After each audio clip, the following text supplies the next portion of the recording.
Hey guys, welcome back to another episode of Photography 101. Today we are going to cover what is aperture. And if you guys have seen my What's in the Bag video, I talk about two very special important things when understanding photography. And that's aperture and that's shutter speed.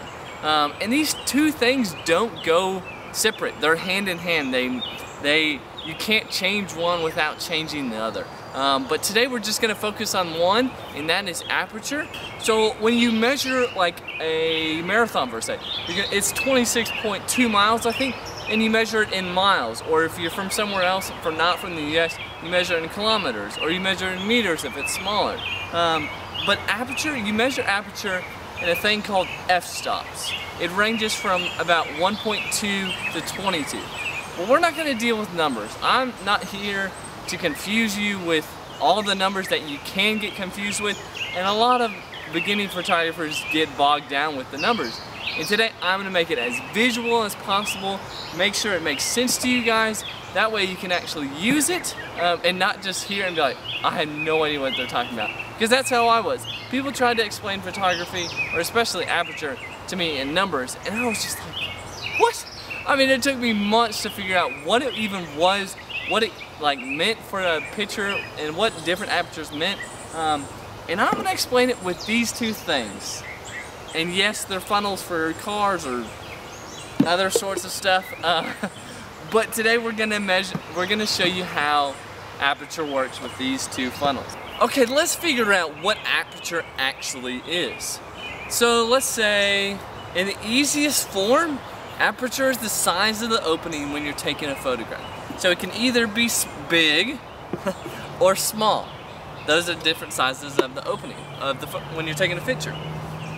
Okay, let's say there's two things aperture determines. Aperture determines your depth of field. You can either make it small depth of field or you can make it large depth of field. Now, small depth of field is when like just a tiny portion of the photograph that you take is in focus. So a lot of portraits, like a lot of portrait photographs you see are small depth of field because they only focus on the face and then everything else in the photograph is blurred out. But a lot of landscapes that you see, kind of either from me or from other photographers, they're going to use large depth of field. And large depth of field is meaning, let's say this is just this desk right here. And then if there was a mountain 100 miles away or 50 miles away, and we had a large depth of field, if we knew how to do that, which we'll find out today, and took a large depth of field photograph, this desk and then those mountains out there, imaginary mountains, would all be in focus. It's the opposite of small depth of field. When you use large depth of field, everything is in focus. There's not just one center point that's in focus.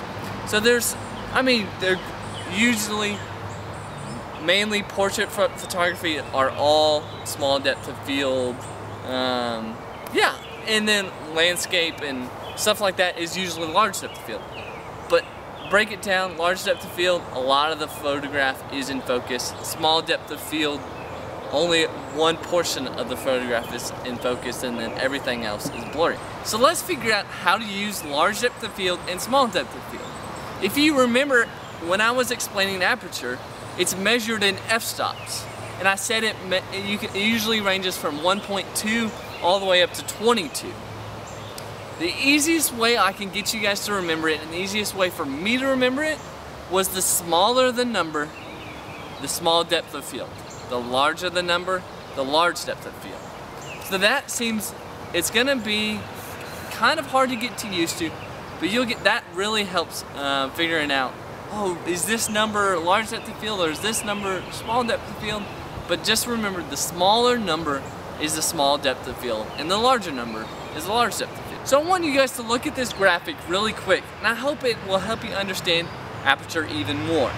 So as you see it range from 1.2 all the way to f22. A lot of kit lenses, which is the lens that comes with your camera body when you buy it, is an 18 to 55 and the aperture is 3.5, which means a small number, which means a small depth of field.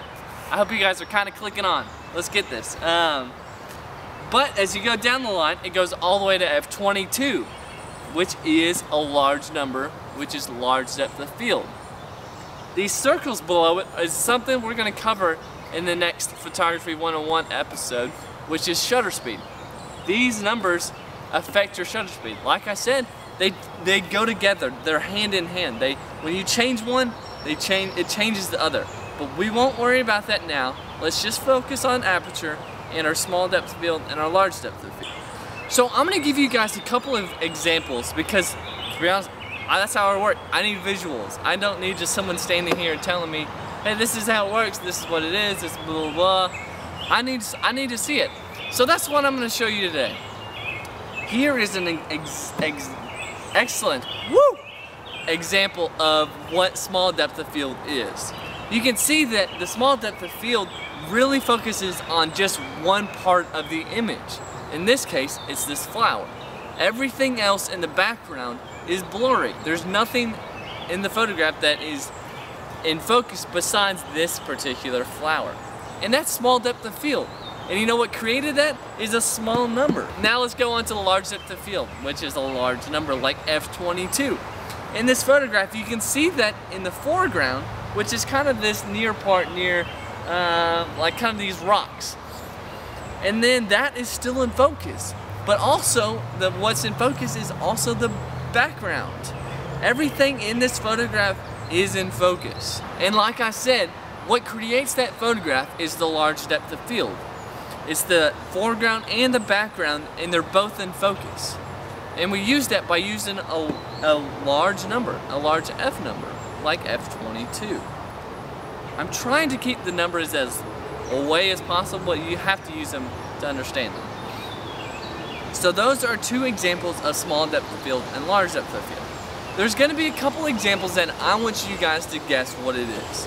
I'm going to go through a couple pictures, and after a couple seconds there's going to be a bell, and you're going to have to guess by then, and it's going to show you the answer. But it just helps you be able to like understand and like study photographs, and you're like, oh wow, they use small depth of field, which is a small number. And then, oh wow, this landscape photographer used large depth of field because everything is in focus, and they used a large F number like f22. So here we go. Let's see how many of you guys can get right.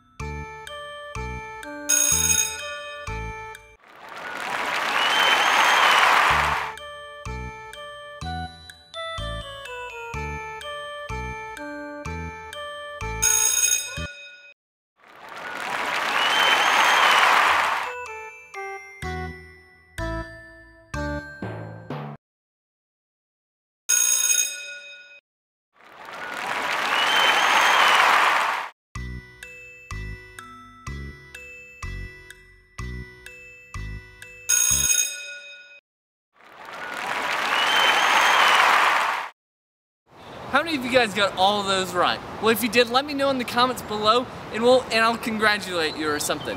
But I hope this video has helped you learn a lot about aperture. And it does take studying it, but it also, you guys got to go out in the field, whatever your field is, either in portraits or landscapes or anything like that, and actually use what you learned in this video out there, and you'll improve your photography so much. I'm looking forward to our next Photography 101 video with what deals with shutter speed, and that'll help a lot with answering all your kind of unanswered questions right now.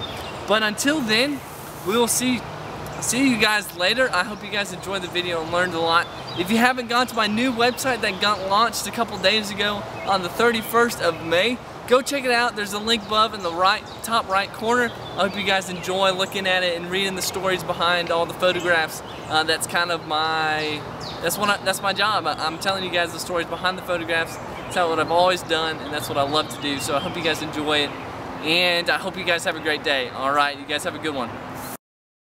Well, I hope you guys enjoyed that video of Photography 101, What is Aperture? Now, if you guys didn't get a chance to see my previous Photography 101, which is about pet photography, which is gives you tons of great tips and tricks when you guys want to photograph your own dogs and cats from home. Or if you want to start a business, maybe these are the most important tips that I picked out for you guys to become a better pet photographer in the first place. Alright guys, I hope you enjoyed this video and maybe even the pet photography one if you want to go check it out. Alright guys, have a good one.